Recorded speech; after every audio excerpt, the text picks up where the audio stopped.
Hey guys, welcome back to incognito investor.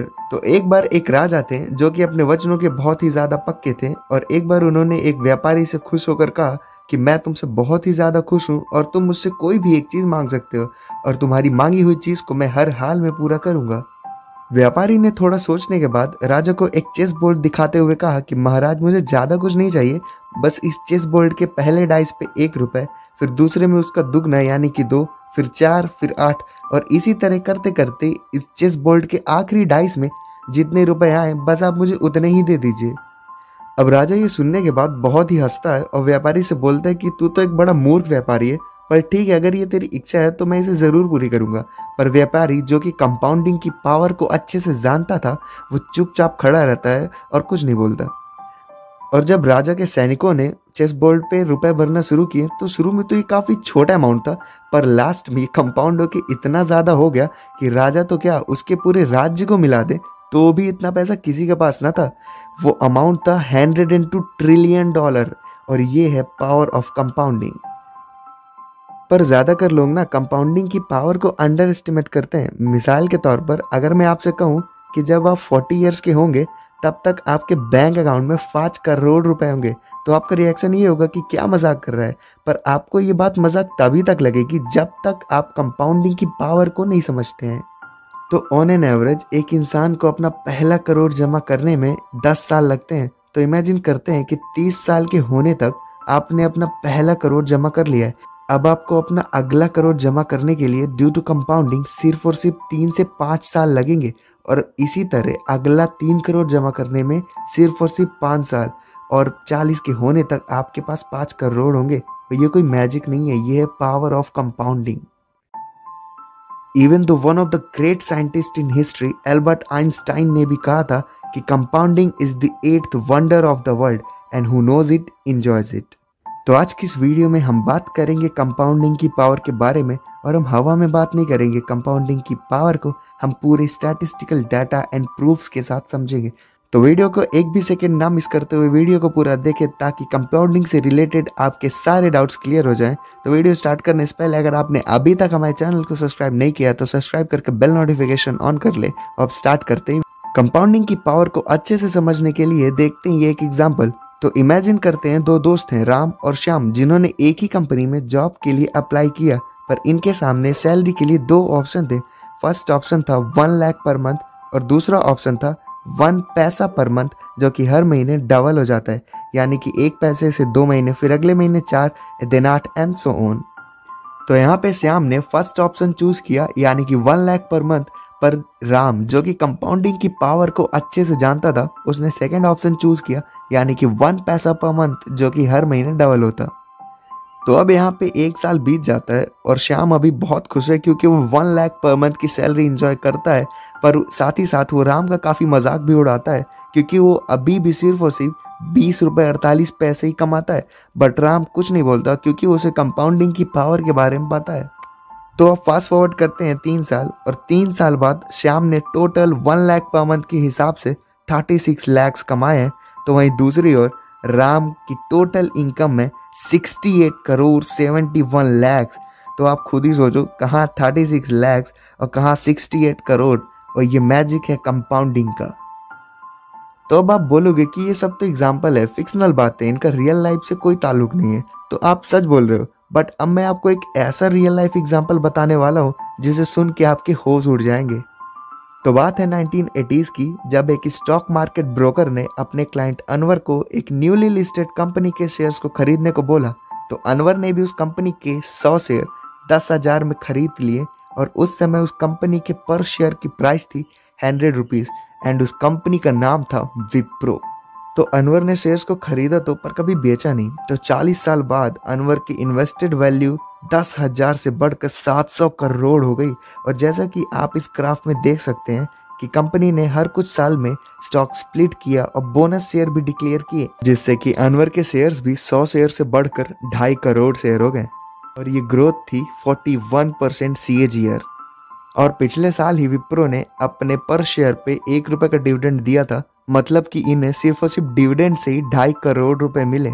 और यहाँ पे देखने वाली बात यह है कि अनवर को 41% का कंपाउंड इंटरेस्ट मिला, जो कि मुश्किल है, बट अगर आप किसी इंडेक्स फंड में भी इन्वेस्ट करोगे तो ऑन एन एवरेज आपको 14 से 15% का कंपाउंड इंटरेस्ट तो मिलेगा ही मिलेगा। पर इतने सारे रियल लाइफ एग्जाम्पल होने के बावजूद काफ़ी सारे लोग कंपाउंड इंटरेस्ट से जीने की वजह अपने लाइफ को सिंपल इंटरेस्ट के फॉर्मूले से जीते हैं, क्योंकि उन्हें ये ज़्यादा आसान लगता है। तो कंपाउंड इंटरेस्ट और सिंपल इंटरेस्ट के बीच की कंफ्यूजन को दूर करने के लिए देखते हैं ये एग्जाम्पल। तो इमेजिन करते हैं कि आपके पास 2 लाख रुपए हैं, जिसमें से 1 लाख रुपए की आपने एफडी करवा दी और बाकी की 1 लाख रुपए आपने एक अच्छे इंडेक्स फंड में डाल दिया, जिससे कि आपको 15% का कंपाउंड इंटरेस्ट मिलेगा। तो एफडी में तो 5 से 7% का सिंपल इंटरेस्ट मिलता है, पर हम इस एग्जाम्पल को और अमेजिंग बनाने के लिए एज्यूम कर लेते हैं कि एफडी से भी आपको 15% का सिंपल इंटरेस्ट मिल रहा है। तो एक साल बाद आपकी एफडी और इंडेक्स फंड दोनों में ही 1,15,000 रुपए होंगे। पर टाइम को थोड़ा आगे बढ़ाते हैं और 25 साल बाद आपकी एफडी अब ग्रो होके 6,20,000 की हो गई है, जो कि एक डिसेंट अमाउंट है। पर वहीं दूसरी ओर आपका इंडेक्स फंड 1 लाख से ग्रो होकर 32 लाख से भी ज़्यादा का हो गया है। पर अगर अभी भी आपके मन में सिंपल इंटरेस्ट और कंपाउंड इंटरेस्ट को लेके कंफ्यूजन है, तो देखते हैं ये एग्जाम्पल, और इस एग्जाम्पल को देखने के बाद कंपाउंडिंग किसी बच्चे को भी समझ आ जाएगी। तो इमेजिन करते हैं 2 दोस्त हैं, राम और श्याम। दोनों के पास ही 1-1 लाख रुपए हैं और दोनों ने ही अपने पैसों को एक अच्छे इंडेक्स फंड में इन्वेस्ट कर दिया, जो कि उन्हें 15% का एनुअल कंपाउंड इंटरेस्ट देगा। तो 1 साल बाद जब दोनों का इन्वेस्टेड अमाउंट 1 लाख से ग्रो होकर 1,15,000 हो गया, तो श्याम ने उस एक्स्ट्रा 15,000 को निकाल कर इंजॉय कर लिया। पर राम, जो कि कंपाउंडिंग की पावर को अच्छे से समझता था, उसने वो अमाउंट इन्वेस्टेड ही रहने दिया और उसे और ग्रो होने दिया। तो ऐसे ही समय बीतता गया और श्याम हर साल अपने 15,000 को विड्रॉ कर लेता था, पर राम उसे इन्वेस्टेड ही रहने देता था। तो 10 साल बाद जब श्याम का इन्वेस्टेड अमाउंट 1 लाख ही रहा, क्योंकि उसने उसे कभी ग्रो होने ही नहीं दिया, तो वहीं दूसरी ओर राम का इन्वेस्टेड अमाउंट 1 लाख से बढ़कर 52 लाख से भी ज़्यादा हो गया था। और ये थी कंपाउंडिंग की पावर। तो एक तरफ जहां श्याम ने अपने लाइफ को सिंपल इंटरेस्ट के बेसिक फॉर्मूले से जिया, तो वहीं दूसरी ओर राम ने अपने लाइफ को कंपाउंड इंटरेस्ट के फॉर्मूले से जिया और एंजॉय किया। अब ऐसा नहीं है कि हमें स्कूल में कंपाउंडिंग सिखाई नहीं जाती, सिखाई तो जाती है, पर एक मुश्किल फॉर्मूले के रूप में, जो कि ना तो देखने में इंटरटेनिंग है और ना ही सॉल्व करने में। और रियल लाइफ एग्जाम्पल में भी ऐसा ही होता है। श्याम जैसे लोगों का मनी अच्छे से कंपाउंड नहीं हो पाता, क्योंकि वो इन्वेस्टेड अमाउंट कंपाउंड होना तो चाहता है, पर इन लोगों को उसे कंपाउंड होने देना नहीं है। तो चाहे आप कंपाउंडिंग के लिए कितना भी मनी इन्वेस्ट क्यों ना कर लें, पर कंपाउंडिंग का असली बेनिफिट आपको तभी मिलेगा जब आप अपने पैसों को राइट टाइम पे इन्वेस्ट करेंगे। और जैसा कि आपको पता होगा कि वॉरेन बफेट ने भी इन्वेस्टिंग को काफ़ी ज़्यादा अर्ली एज में स्टार्ट कर दी थी, और उनका एक फेमस कोट भी है, I knew I am going to become rich and I never doubted on it. तो कंपाउंडिंग में टाइम की इंपॉर्टेंस को अच्छे से समझने के लिए देखते हैं ये एग्जाम्पल।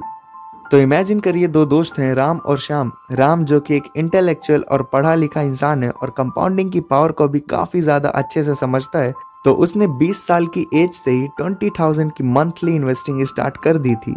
और इस बात को लेके श्याम राम का काफ़ी मजाक उड़ाता था कि क्या अंकलों वाली हरकतें कर रहा है, अभी तो हमारी एज मस्ती करने की। But as you know, Ram जिसको कंपाउंडिंग के बारे में काफ़ी अच्छे से पता था, वो चुप रहता था।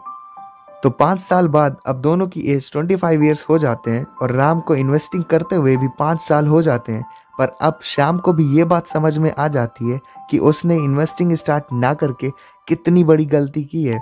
तो अब वो भी डिसाइड करता है कि अब से वो भी 20,000 मंथली इन्वेस्ट करेगा।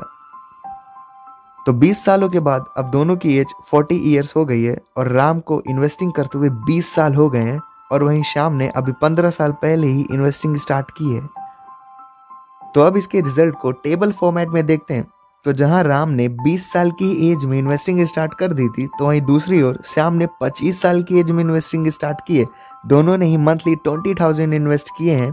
तो 20 सालों के बाद राम का टोटल इन्वेस्टेड अमाउंट होता है 48 लाख, और वहीं दूसरी ओर श्याम का टोटल इन्वेस्टेड अमाउंट होता है 36 लाख। तो अगर हम रिटर्न की बात करें तो हमने दोनों को यहाँ 14% का एनुअल कंपाउंड रिजल्ट दिया है, जो कि कोई भी आसानी से ले सकता है। तो अब बात करते हैं उस पॉइंट की जिस पे आपका सबसे ज़्यादा इंटरेस्ट है, यानी कि भैया आखिरी में मिला कितना। तो अगर श्याम की बात करें तो 15 साल इन्वेस्टिंग करके उसे मिला 1.15 करोड़, और वहीं दूसरी ओर 20 साल इन्वेस्टिंग करके राम को मिले 2.3 करोड़। तो फर्क साफ है, जितना लेट आप इन्वेस्टिंग स्टार्ट करोगे उतना ही कम फायदा आपको कंपाउंडिंग से मिलेगा। तो कंपाउंडिंग का एक ही रूल है, start early to get well. तो आशा करता हूँ कि आपको कंपाउंडिंग में टाइम की अहमियत का तो पता चल ही गया होगा। तो अब बात करते हैं उस पॉइंट की जिस पे कोई बात करना नहीं चाहता। तो अभी तक तो आपको ये पता चला कि कंपाउंडिंग कितनी सही चीज़ है, पर साथ में आपको ये भी नहीं भूलना चाहिए कि स्टॉक मार्केट में रिस्क भी है और आप अपना सारा पैसा सेम टाइम पे इन्वेस्ट नहीं कर सकते। और यही रिस्क फैक्टर लोगों को दो पार्ट में डिवाइड करता है। एक तरफ वो लोग जो स्टॉक मार्केट में इन्वेस्ट करने के फेवर में होते हैं, तो वहीं दूसरे लोग जो स्टॉक मार्केट में इन्वेस्ट नहीं करना चाहते और उनका फेवरेट इन्वेस्टिंग होती है एफडी और गोल्ड। और इसी चीज़ को काफ़ी अच्छे से समझने के लिए देखते हैं ये एग्जाम्पल। तो इमेजिन करिए फिर से वही दोस्त राम और श्याम। तो एक तरफ राम जो कि स्टॉक मार्केट में सेफली इन्वेस्ट करने के साइड में है, तो वहीं दूसरी ओर श्याम जो कि ट्रेडिशनल मेथड ऑफ इन्वेस्टिंग के साइड में है, जैसे कि gold, FD, real estate and so on. तो इमेजिन करते हैं कि दोनों के पास ही 10-10 लाख रुपए हैं। तो श्याम ने अपने 10 लाख में से 5 लाख रुपए एफडी में इन्वेस्ट कर दिए, जहां से उसे 7% का एनुअल रिटर्न मिलेगा, और वहीं बाकी के 5 लाख रुपए उसने गोल्ड में इन्वेस्ट कर दिए, जहां से उसे 9% का एनुअल रिटर्न मिलेगा। तो वहीं दूसरी ओर राम ने अपने 5 लाख रुपए इमरजेंसी फंड के रूप में बैंक में जमा करा दिए, जहां से उसे 4% का रिजल्ट मिलेगा, और वहीं बाकी के 5 लाख उसने काफ़ी अच्छे इक्विटी फंड में इन्वेस्ट किए, जहां से उसे 17% का रिजल्ट मिलेगा। तो अब फास्ट फॉरवर्ड करते हैं और 20 सालों के बाद श्याम ने जो एफडी में 5 लाख इन्वेस्ट किए थे वो ग्रो होकर के 18 लाख हो गए, और बाकी के 5 लाख जो उसने गोल्ड में इन्वेस्ट किए थे वो ग्रो होकर के 25 लाख हो गए, और उसका टोटल इन्वेस्टेड अमाउंट 20 सालों के बाद 10 लाख रुपए से ग्रो होकर के 43 लाख हो गया, जो कि एक डिसेंट अमाउंट है। तो अब अगर बात करें हमारे हीरो यानी कि राम की, तो राम ने जो 5 लाख इमरजेंसी फंड के रूप में बैंक में इन्वेस्ट किए थे वो 5 लाख 20 साल के बाद ग्रो होकर के 10 लाख ही हुए, पर जो 5 लाख उसने इक्विटी फंड में इन्वेस्ट किए थे वो अब 5 लाख से ग्रो होकर के 98 लाख से भी ज़्यादा हो गए हैं, और उसका टोटल इन्वेस्टेड अमाउंट है 1 करोड़ 10 लाख। तो फ़र्क साफ है, कहाँ एक तरफ 43 लाख और कहाँ 1 crore 10 lakh. So that was all. और अगर आपने यहाँ तक वीडियो देखी तो मतलब आपको वीडियो पसंद आई, तो प्लीज़ चैनल को सब्सक्राइब करके बेल नोटिफिकेशन ऑन कर ले, ताकि ऐसे ही वीडियोस के नोटिफिकेशन आपको मिलते रहें और आप हमसे जुड़े रहें। तब तक के लिए जय हिंद एंड स्टे ट्यून्ड।